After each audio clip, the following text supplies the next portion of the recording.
18তম লোকসভা নির্বাচনে বিজেপি নেতৃত্বাধীন এনডিএ জোটের সাফল্যে অভিনন্দন জানিয়েছেন পররাষ্ট্রমন্ত্রী ডক্টর হাসান মাহমুদ। দুপুরে মন্ত্রণালয়ে সাংবাদিকদের সাথে আলাপকালে মন্ত্রী আশা করেন নতুন মেয়াদে প্রতিবেশী দেশের সাথে সম্পর্কের গভীরতা আরও অনন্য মাত্রায় পৌঁছাবে। স্যান্ডেলিনা সো, রূপচর্চায় আভিজাত্য। ভারতের লোকসভা নির্বাচনে একক সংখ্যাগরিষ্ঠতা হারালেও বিজেপি জোট সরকার গঠন করতে যাচ্ছে বলে ধারণা করা হচ্ছে। তাই এনডিএ জোটকে অভিনন্দন জানিয়েছেন পররাষ্ট্রমন্ত্রী ডক্টর হাসান মাহমুদ। ভারতের নির্বাচনকে গণতান্ত্রিক চর্চার উৎকৃষ্ট উদাহরণ হিসেবেও আখ্যা দেন তিনি।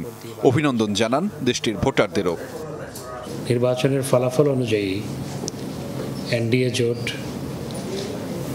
সংখ্যাগরিষ্ঠতা পেয়েছে। আমরা এনডিএ জোটকে অভিনন্দন জানাই। একই সাথে আমরা ভারতের জনগণকে অভিনন্দন জানাই। মন্ত্রী বলেন, ভারতের সাথে বাংলাদেশের বন্ধুত্ব এতটাই গাঢ় যে অন্য কোনো রাষ্ট্রের সম্পর্কের সাথে তুলনীয় নয়। বলেন, এই মেয়াদে নতুন সরকারের সাথে সম্পর্ক আরও বহুমাত্রিক হবে।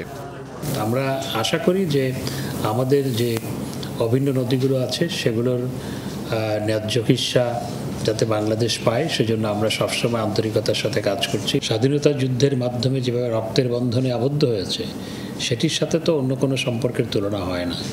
হাসান মাহমুদ ইন্ডিয়া জোটকেও অভিনন্দন জানান। বলেন, বাংলাদেশের বিরোধী দলও সংসদে ভূমিকা রাখতে পারলে গণতান্ত্রিক চর্চা আরও শক্ত ভিত্তি পেত।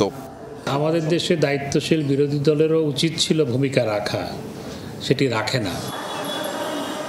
আহমেদ রেজা, যমুনা নিউজ, ঢাকা।